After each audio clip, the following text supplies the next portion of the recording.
This game was pretty disgusting until Kentucky turned it on in the second half. Cats get their first ranked win of the year, 78-66 over number 22 St. John's. Let's talk about it. Jaden Quaintance is kind of a difference maker, wouldn't you say? First action of the season, and it's really night and day for Kentucky when he's out there, and he's not even really in game shape yet. I'm not going to say Kentucky's all the way back just because they beat a pretty questionable St. John's team, and that first half for the Wildcats was ugly. It was not fun to watch. But when Quaintance is out there and when Lowe is out there, even with only one good shoulder, when Otega Oweh playing some of his best basketball of the season, you can kind of see the vision for what this Kentucky team was supposed to look like this year. To really illustrate how much the switch flipped for Kentucky in the second half, this was their first half. 10 made shots, 11 turnovers, and 12 fouls. Like I said, it was ugly basketball. The second half surge, where Kentucky scored 53 points and went on a 16-2 run or something like that, was really powered by the duo of Jaden Quaintance and Jalen Lowe. Quaintance played 17 minutes, dropped 10 and 8, and was a plus 18 in those 17 minutes. Defensively, he did a great job limiting St. John's front court inside. His two-way impact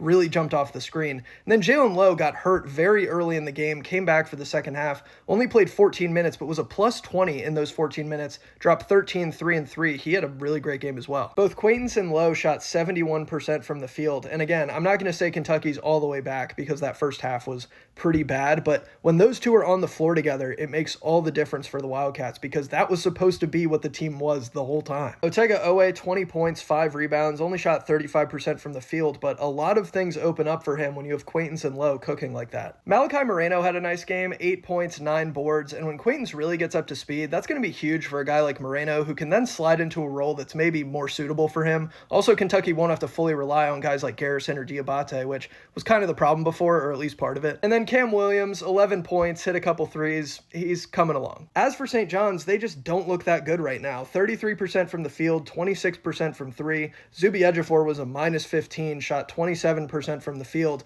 And the Johnnies still haven't figured out the point guard situation, which you can tell when you watch them. The offense doesn't look good. It doesn't flow. It's clunky. It's hard to watch. So now St. John's will probably drop out of the top 25 and will have just one quad one win entering 2026, that being the neutral court win over Baylor. But they were right there with Alabama. They were right there with Iowa State. Just feels like they've been missing these opportunities and haven't played up to their potential in their biggest games. First half of this game was pretty gross, pretty unwatchable, but Kentucky figured something out in that second half and showed flashes of the team that everybody expected them to be going into the season. With everybody healthy, with everybody clicking, we'll see if this is a win that they can build off of going into SEC play. As for St. John's, they've got some big questions they have to answer going into 2026. We'll see if they can answer them or if they'll keep floundering. Let me know what you guys thought of this game. Thanks for watching if you made it this far, and if you like college basketball content, hit that follow button.